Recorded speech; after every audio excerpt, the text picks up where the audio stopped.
Ding Diwakar ಅವ್ರಿಗೆ ding ಅನ್ನೋ ಪದ ಹೆಂಗ್ ಬಂತು ಅಂತಂದ್ರೆ ಹಿಂಗ್ ಬಂತು. ಸ್ವಾಮಿ, ಇವತ್ತು ನಮ್ಮ ದೇಶದ ಬೆನ್ನೆಲುಬೆ ರೈತರು.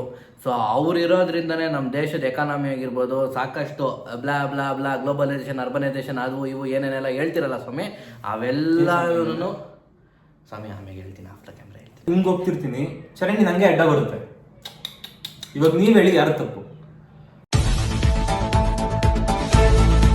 ಸ್ನೇಹಿತರೆ, ಸ್ವಾಗತ ಸುಸ್ವಾಗತ. ನಾವ್ ಹೇಳಿದ್ದೆ ನ್ಯೂಸು, ನೀವು ನೋಡಿದ್ರೆ ಆಗುತ್ತೆ ವ್ಯೂಸು ಎಂಬ ನ್ಯೂಸ್ ಚಾನಲ್ಗೆ ಸ್ವಾಗತ ಸುಸ್ವಾಗತ. ಸಾಕಷ್ಟು ವಿಷಯಗಳು ನೀವು ಕೇಳಿಸ್ಕೊಂಡೇ ಇರೋದು, ನೋಡದೇ ಇರೋದು ನಾವು ಹೇಳ್ತೀವಿ, ನೀವು ಕೇಳಿಸ್ಕೊಳ್ಳಿ. ಸೊ ಅಂದಾಗೆ ಈ ಮನುಷ್ಯ ಯಾರು, ಯಾಕೆ ಇಲ್ಲಿ ಬಂದು ಕುತ್ಕೊಂಡಿದ್ದಾನೆ, ಇದು ಎಲ್ಲ ಪ್ರಶ್ನೆಗಳಿಗೂ ನಿಮ್ಗೆ ಉತ್ತರ ಇಲ್ಲೇ ಸಿಗುತ್ತೆ. ಈ ಮನುಷ್ಯನ ಅತ್ಯಂತ ಭಯಾನಕ ಸ್ಟೋರಿನ ನಾವು ನಿಮ್ಮ ಮುಂದೆ ಎಳೆಯಾಗಿ ಬಿಚ್ಚಿಡ್ತೀವಿ. ಇವತ್ತು ನಮ್ಮ ಮುಂದೆ ಇದ್ದಾರೆ ಡಿಂಗ್ ದಿವಾಕರ್. ಈ ಡಿಂಗ್ ದಿವಾಕರ್ ಅವರ ಸ್ಟೋರಿ ಏನು, ಅವ್ರು ಯಾಕೆ ಇಲ್ಲಿಗೆ ಬಂದು ಕೂತಿದ್ದಾರೆ, ನಾವೇ ಬೇಕು, ನಮ್ಮ ಮುಂದೆನೇ ಯಾಕೆ ಬೇಕು ಅಂತ ಬಂದು ಇಲ್ಲಿ ಕೂತಿದ್ದಾರೆ. ನಾವಿದ್ದೀರಿ ಡಿಂಗ್ ದಿವಾಕರ್ ಅವರೇ, ನಿಮಗೆ ನಿಮ್ಮ ಇಡೀ ಕಥೆನ ನಾವು ನಮ್ಮ ವೀಕ್ಷಕರ ಮುಂದೆ ಬಿಚ್ಚಿಡ್ತೀವಿ. ಹೇಳಿ ಡಿಂಗ್ ದಿವಾಕರ್ ಅವರೇ. ಅದಿರಲಿ, ಫಸ್ಟು ನಮಸ್ಕಾರ ನ್ಯೂಸ್ ನರಸಪ್ಪ ಅವರೇ. ನನ್ನ ಹೆಸರು ದಿವಾಕರ್ ಅಂತ, ಡಿಂಗ್ ದಿವಾಕರ್. ನಾನು ಇವತ್ತಿಲ್ಲಿ ಬಂದಿರೋ ವಿಷಯ ಒಂದೇ, ನನಗೆ ರೋಡಲ್ಲಿ ಚರಂಡಿ ಇರಬಾರ್ದು. ಸೊ ಇವಾಗ ನಿಮ್ಮ ರೋಡಿನಲ್ಲಿ ನೀವು ಓಡಾಡ್ತಕ್ಕಂಥ ರೋಡಲ್ಲಿ ಚರಂಡಿಗಳಿರಬಾರ್ದು, ನಿಮ್ಗೆ ಇರಬಾರ್ದು, ಚರಂಡಿ ಇರಬಾರ್ದಲ್ಲಿ. ಓಹೋ, ಇದು ನೋಡಿ ಚರಂಡಿ ಸ್ವಾಮಿ, ನೋಡಿ ವೀಕ್ಷಕರೇ, ಇವರು ಚರಂಡಿಯ ವಿರುದ್ಧ ಇದ್ದಾರೆ. ನಾವು ಮಾಡ್ತಕ್ಕಂಥ ವೇಸ್ಟ್ ಎಲ್ಲಾನು ಹೋಗ್ತಕ್ಕಂಥ ಚರಂಡಿಯ ಮೇಲೆ ಒಂದು ದೊಡ್ಡ ಅಲಿಗೇಷನ್ ಅನ್ನ ಹಾಕ್ತಾ ಇದ್ದಾರೆ. ನೀವು ಕೇಳಿಸ್ಕೊಂತಾ ಇರ್ಬೋದು, ದೊಡ್ಡ ಅಲಿಗೇಷನ್ ಅನ್ನ ಮಾಡ್ತಾ ಇದ್ದಾರೆ. ನೋಡಿ ನಿಮ್ಮ ಒಂದು ಕಷ್ಟ ಕೇಳಕ್ಕೆ ಸ್ವಾಮಿ ನಾವು ಇಲ್ಲಿರೋದು. ಡಿಂಗ್ ದಿವಾಕರ್ ಅವರೇ, ಇವನ್ನೆಲ್ಲ ಸೈಡ್ ಗಿಡಿ ಸ್ವಾಮಿ. ಸೊ ನಿಮ್ಮನ್ನ ನಾವು ಇಲ್ಲಿ ಕರ್ಸಿರೋದೇ ನಿಮ್ಮ ಕಷ್ಟನ ಕೇಳೋದಕ್ಕೆ. ಸೊ ನೀವು ಡಿಂಗ್ ದಿವಾಕರ್ ಎಂದು ಫೇಮಸ್. ಡಿಂಗ್ ದಿವಾಕರ್ ಅನ್ನೋದು ಯಾಕೆ ಫೇಮಸ್ ಆಗ್ತೀರಿ, ನೀವು ಬೆಳಗ್ಗೆಯಿಂದ ರಾತ್ರಿವರೆಗೂ ಏನ್ ಮಾಡ್ತೀರಾ, ಸೊ ನಿಮ್ ಕೆಲಸ ಏನು, ನಿಮ್ ಕುಲ ಕಸಬೇನು, ಸೊ ನಿಮ್ ಮೋರಿ ಯಾಕೆ ಪ್ರಾಬ್ಲಮ್, ಇವನ್ನೆಲ್ಲರೂ ನಮ್ಮ ವೀಕ್ಷಕರು ದಯವಿಟ್ಟು ನೀವು ತಿಳಿಸ್ಬೇಕು. ಹೇಳಿ ಡಿಂಗ್ ದಿವಾಕರ್ ಅವರು, ನೀವು ಹೇಳಿ ಸ್ವಾಮಿ. ನೋಡಿ ಸ್ವಾಮಿ, ನಾವು ಮೊದಲೇ ಶಿಸ್ತು ನಾವು, ಸರಿನಾ? ನಮಗೆ ಬೆವರೋಸ್ನೆಲ್ಲ ಇರ್ಬೇಕು ನಿಮ್ಮ ಮೇಲೆ. ಬೆಳಿಗ್ಗೆ ಎದ್ದೊಳ್ತೀನಿ, 5 ಗಂಟೆಗೆ ಎದ್ದೊಳ್ತೀನಿ. ಶಿಸ್ತು, ನಮ್ಗೆ ಶಿಸ್ತು ಅಂದ್ರೆ ಶಿಸ್ತು. ಕೋಳಿಗೆ 1 ನಿಮಿಷ ನಾವು ಎದ್ದಿರ್ತೀವಿ. ಬೆಳಿಗ್ಗೆ ಎದ್ಬಿಟ್ಟು ಶಿಸ್ತಾಗಿ ಸ್ನಾನ ಮಾಡಬೇಕು. ಸೌದೆ ಒಲೆ ಸ್ನಾನ ಅಂತೆಲ್ಲ, ಸೌದೆ ಒಲೆ ಸ್ನಾನ ಮಾಡ್ತೀವಿ. ಬಟ್ಟೆ ಹಾಕೊಂತೀವಿ. ಬಟ್ಟೆ ಅಂದ್ರೆ ಅಂತಿಂತ ಬಟ್ಟೆ ಎಲ್ಲ ನಮ್ಗೆ ಐರನ್ ಆಗಿರ್ಬೇಕು. ಐರನ್ ಇಲ್ದಿರ ಬಟ್ಟೆ ಹಾಕಲ್ಲ ನೀವು? ಬಟ್ಟೆ ಐರನ್ ಇಂಪಾರ್ಟೆಂಟ್ ನಮ್ಗೆ. ತುಂಬಾ ದೊಡ್ಡ ಕೆಲ್ಸಕ್ಕೆ ಹೋಗ್ತೀರಾ, ಒಂಥರ ಇದು ಬಿಡಿ ಹೇಳ್ತೀನಿ. ಐರನ್ ಇಲ್ದಿರ ಬಟ್ಟೆ ಹಾಕಲ್ಲ. ಐರನ್ ಮೊದಲೇ ಬಟ್ಟೆ ಹಾಕೊಂತೀರಿ.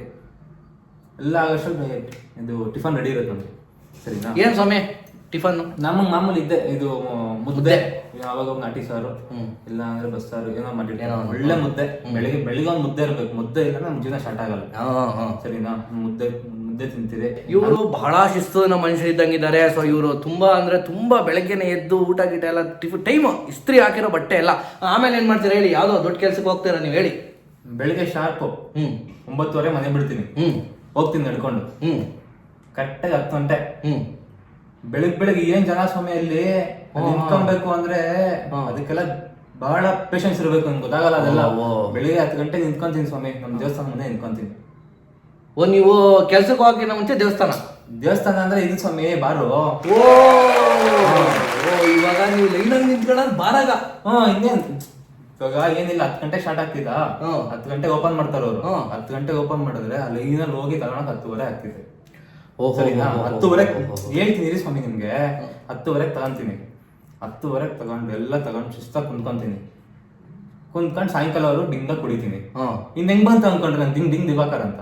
ಇದು ವೀಕ್ಷಕರೇ, ಇಲ್ಲಿ ನೀವು ಗಮನಿಸ್ಲೇಬೇಕಾದಂತ ವಿಚಾರ, ಡಿಂಗ್ ದಿವಾಕರ್ ಅವ್ರಿಗೆ ಡಿಂಗ್ ಅನ್ನೋ ಪದ ಹೆಂಗ್ ಬಂತು ಅಂತಂದ್ರೆ ಹಿಂಗ್ ಬಂತು. ಸ್ವಾಮಿ, ನೀವು ನಿಮ್ ಪರ್ಸನಲ್ ಇದು ನೋಡ್ರೆ, ಪರ್ಸನಲ್ ಇದು. ನೀವು ಕುಡಿತೀರಾ, ಮನೆಗೆ ಹೋಗ್ತೀರಾ, ಇದೆಲ್ಲ ಓಕೆ. ಆದ್ರೆ ಸೆಂಟ್ರಲ್ ನಮ್ ಚರಂಡಿ ಏನ್ರಿ ಸ್ವಾಮಿ, ಚರಂಡಿ ಏನ್ರಿ ಮಾತು ನಿಮ್ಗೆ? ತಪ್ಪು ಮಾಡ್ತಾರದು ಅಲ್ಲೇ. ಅದು ನಂಗೆ ಅಲ್ಲೇ ಚರಂಡಿ ಸಮಸ್ಯೆ ಬಂದಿದ್ದು. ಇವಾಗ ಸಾಯಂಕಾಲವರೆಗೂ ಡಿಂಗ್ ಆಗ್ತೀನಿ. ಡಿಂಗ್ ಆಗ್ಬಿಟ್ಟು ಹೆಂಗ್ ಮಾಡ್ತೀನಿ ನಾನು? ಬರ್ಬೇಕಾರೆ ಹೆಂಗ್ ಬಂದೆ, ನಡ್ಕೊಂತಾನೆ ಬಂದಿದ್ದೆ. ಹೌದು. ಹೋಗ್ಬೇಕಾರೆ ಹೆಂಗ್ ಹೋಗ್ತೀನಿ, ನಡ್ಕೊಂಡು ಹೋಗ್ತೀನಿ. ಹೌದು. ನಾನ್ ಪ್ರತಿ ಸರಿ ಹೋಗ್ಬೇಕಾದ್ರೆ ನೋಡ್ತೀನಿ, ನಂಗೆ ಅದೇ ಚರಂಡಿ ಅಡ್ಡ ಬರುತ್ತೆ. ಓಹೋ, ಸರಿ ನಂದು ಮೈಕಲ್ ಮುರ್ಕೊಂಡು ಗೊತ್ತಾ? ಚರಂಡಿ ಒಳಗಡೆ ಬಿದ್ದು ಮೈಕೈ ಮುರ್ಕೊಂಡಿದ್ದೀರಾ ನೀವು? ನಂಗೆ ಚರಂಡಿ ಎಷ್ಟು ಸರಿ ಅಡ್ಡ ಬರುತ್ತೆ. ನೀವು ಚರಂಡಿ ಅಲ್ಲ ಸ್ವಾಮಿ, ನಾನ್ ಡಿಂಗ್ ಆದ್ರೆ ಫುಲ್ ಶಿಸ್ತು. ನಾನು ಇವಿ ಕಾನ್ಶಿಯಸ್, ಅಂದ್ರೆ ಒಂಥರ ಈ ಪ್ರಜ್ಞೆ ಸ್ವಾಮಿ. ನಿಮ್ಗೆ ಇವಾಗ ಚರಂಡಿ ನಿಮ್ ದಾರಿಗೆ ಅಡ್ಡ ಬರಬಾರ್ದು. ನೀವು ಚರಂಡಿ ಒಳಗಡೆ ಬೀಳೋದು ಪಾಯಿಂಟ್ ಅಲ್ಲ, ಚರಂಡಿನೇ ನಿಮ್ ದಾರಿಗೆ ಅಡ್ಡ ಬರಬಾರ್ದು. ಸರಿ, ಡಿಂಗ್ ದಿವಾಕರ್ ಆಗಿನ ಮುಂಚೆ ನೀವು ಒಬ್ಬ ದಿವಾಕರ್. ಅವಾಗ ನೀವು ಕೆಲಸ ಏನ್ ಮಾಡ್ತಾ ಇದ್ರಿ ಹೇಳಿ? ಅವ್ರಿಗೆ ಅನ್ನ ಹಾಕೋ ಕೆಲಸ ನಂದು. ರೈತ ಸ್ವಾಮಿ. ಮುಂಚೆ ಹಿಂಗೆಲ್ಲ ಇದ್ದೆ ಗೊತ್ತಾ ಸ್ವಾಮಿ, ನಾನು ನನ್ನ ಹತ್ರ ಜಮೀನು ಐತೆ, ಒಳ್ಳೆ ಮನೆ ಐತೆ, ಒಳ್ಳೆ ಮನೆ ತಂದೂರಿಂದ ಬಂದಿದ್ದು ನಾವು. ಏನಿಲ್ಲ ಅಂತ ಕೇಳಿ ಸ್ವಾಮಿ, ನಮ್ಮ ಹತ್ರ ನೀವು ಎಲ್ಲ ಐತೆ. ಸರಿ ಸರಿ ದಿವಾಕರ್ ಅವರೇ, ನಾನು ಇವತ್ತು ಆ ಊಟ ಮಾಡ್ತಾ ಇದ್ದೀನಿ ಅಂದರೆ ನಿಮ್ಮಂಥ ಪುಣ್ಯವಂತರಿಂದಾನೆ, ನಿಮ್ಮಂಥ ಮಹಾನ್ ಭಾವಗಳಿಂದಾನೆ ನಿಜವಾಗ್ಲೂ ಆಯಿತಾ. ನಾವಿವತ್ತು ಹೊಟ್ಟೆಗೆ ಇಟ್ಟಾಕಂತ ಇದ್ದೀರಿ ಅಂತಂದರೆ ಸೊ ನಿಮ್ಗೆ ನಾವು ಕೃತಜ್ಞತೆ ತಿಳಿಸ್ತೀರಿ. ಸೊ ನಿಮ್ಮಂಥ ರೈತರಿಗೆ ಎಲ್ಲರಿಗೂ ಈ ನಮ್ಮ ಚಾನಲ್ ಮುಖಾಂತರದಿಂದ ಸ್ವಾಮಿ ನೀವು ಹೇಳಿ, ನೀವು ಅಷ್ಟೆಲ್ಲ ಚೆನ್ನಾಗಿ ಇದ್ದವರು ಆಯಿತಾ, 4 ಜನಕ್ಕೆ ಅನ್ನ ಆಗ್ತಾ ಇದ್ದವರು, ಸೊ ಇದ್ದಕ್ಕಿದ್ದಂಗೆ ಈ ರೀತಿ ಆಗೋಕ್ಕೆ ಕಾರಣ ಏನು ಸ್ವಾಮಿ? ಅಲ್ಲ ಸ್ವಾಮಿ, ನೀವೇ ಯೋಚನೆ ಮಾಡಿ ಒಂದು ಸೆಕೆಂಡು. ಬೆಂಗಳೂರು ಒಂಥರ ಶುಗರ್ ಬಂದಿರೋ ಪೇಷಂಟ್ ಇದ್ದಾಗೆ, ಬೇಡ ಬೇಡ ಬೇಡ ಅಂದ್ರೆ ಮಳೆ ಬತ್ತಾರ್ತಿತ್ತು. ನಮ್ಮ ಕಡೆ ಉಷ್ಣ ತುಂಗೊಂಬಿಡಿರುತ್ತೆ. ಮಳೆ ಬೇಕು ಅಂದಾಗ ಬರಲ್ಲ, ಬಂದಾಗ ಬೆಳೆ ಇರಲ್ಲ, ಇಲ್ಲ ಬಂದರೆ ಫುಲ್ಲಾಗಿ ಬಂದ್ಬಿಡ್ತೈತೆ, ಇಕ್ಕಿರೋ ಬೆಳೆ ಹೋಗ್ಬಿಡ್ತೈತೆ, ಕೈ ಸಿಕ್ಕಲ್ಲ. ಅಲ್ಲಿ ಇಲ್ಲಿ ಸಾಲ ಮಾಡ್ಕೊಂಬಂದು ಮಾಡಬೇಕು. ಏನೋ ಚೆನ್ನಾಗಿರೋರು ಅಂದರೆ ಮಾಡ್ಕೊಂಡು ಹೋಗ್ತಾರೆ. ಸಣ್ಣ ಪುಟ್ಟ ರೈತರಲ್ಲಿ ಏನಾಗಬೇಕು ಸ್ವಾಮಿ ನೀವು ಹೇಳಿ. ಸೊ ಇವಾಗ ನೀವು ಹೇಳ್ತಾ ಇದ್ದೀರಾ, ಸೊ ನೀವು ಬೆಳೆ ಹಾಕಿದಾಗ ಒಂದೊಂದ್ಸತಿ ತೀರಾ ಜಾಸ್ತಿ ಮಳೆ ಬಂದ್ಬಿಡ್ತದೆ, ಇನ್ನು ಕೆಲವೊಂದ್ಸತಿ ಬೆಳೆ ಹಾಕಿದಾಗ ಮಳೆನೇ ಇರಲ್ಲ.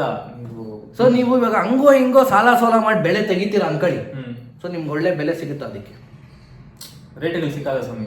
ಇವಾಗ ನೀವು ಈ ಬೆಳೆ ಹಿಂಗೆ ಎತ್ಕೊಂಡೋಗಿ ಮಾರ್ಕೆಟ್ ಇಟ್ಕೊಂತೀರಾ ಅನ್ಕೊಳ್ಳಿ, ಅಲ್ಲಿಂದ 1000 ವಿಷಯಗಳು ನಡೆಯುತ್ತೆ, ನಿಮ್ಗೆ ರೇಟೇ ಸಿಕ್ಕಲ್ಲ. ಸೊ ಅದರಿಂದ ನಿಮ್ಗೆ ತುಂಬ ಲಾಸ್ ಆಗುತ್ತೆ. ಸೊ ಇವಾಗ ನೀವು ಸಾಲ ಮಾಡಿರ್ತೀರಾ, ಸಾಲಗಳನ್ನ ಹೆಂಗೆ ತೀರಿಸ್ತೀರಾ? ಏನು ಮಾಡೋದು ಸ್ವಾಮಿ, ನಾವು ಅಲ್ಲಿ ಇಲ್ಲಿ ಜಮೀನು ಇರ್ತೈತೆ, ಆ ಜಮೀನು ಯಾರೋ ಬಂದು ಕೇಳ್ತಾರೆ, ಆ ಜಮೀನು ಅವ್ರಿಗೆ ಕೊಡು, ಅಲ್ಲೋಗಿ ಸಾಲ ತೀರಿಸು. ಇಲ್ಲ ನಾವೇನೋ ಕಷ್ಟಪಡ್ತೀರಿ, ಇಲ್ಲ ನಮ್ಮ ಮಕ್ಕಳನ್ನೂ ಹಂಗೆ ಮಾಡ್ತೀರಿ, ರೈತರಾಗೋದು ಬೇಡ, ಈ ಸಾಲ ಮಾಡಿದಿರಿ ನಾವೇ, ಅವ್ರು ರೈತರಾಗೋದು ಬೇಡ, ಚೆನ್ನಾಗಿ ಓದಲಿ ಬಿಡು ಅಂತ ಜಾಬ್ ಕಳಿಸ್ಬಿಡ್ತೀರಿ.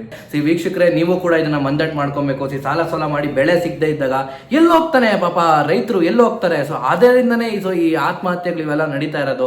ಒಂದು ಬೆಳೆ ಸಿಗ್ತಾ ಇಲ್ಲ, ಒಂದು ಬೆಳೆ ಕರೆಕ್ಟಾಗಿ ಬರ್ತಾ ಇಲ್ಲ. ಇವ್ರ ಬಾಯಿಂದನೇ ಕೇಳಿದ್ರು ನಾವು, ರೈತರ ಮಕ್ಕಳು ರೈತರಾಗೋದು ಬೇಡ ಅನ್ನೋದು ಏನಕ್ಕೆ ಬಂದಿದೆ ಅಂತಂದ್ರೆ ನಮ್ಮಂಗೆ ಕಷ್ಟ ಬೀಳೋದು ಬೇಡ ಅಂತ. ಎಂಥ ಒಂದು ಶ್ರೇಷ್ಠವಾದಂಥ ವೃತ್ತಿ ಇದು ಅಂತಂದ್ರೆ 4 ಜನಕ್ಕೆ ಅನ್ನ ಹಾಕೋದು. ಎಲ್ಲರಿಗಿಂತ ದೊರೆ ಇರ್ತಕ್ಕಂಥ ನಾವು ಅಷ್ಟು ಮರ್ಯಾದೆ ಕೊಡ್ಬೇಕಾಗಿರೋದು ಒಬ್ಬ ರೈತನಿಗೆ. ತಾನು ಎಲ್ಲಾನು ತನ್ನ ಬೆವರು ಸೂಸಿ ನಮ್ಗೆ ಹೊಟ್ಟೆ ತುಂಬಿಸ್ತಕ್ಕಂಥ ರೈತರಿಗೆ.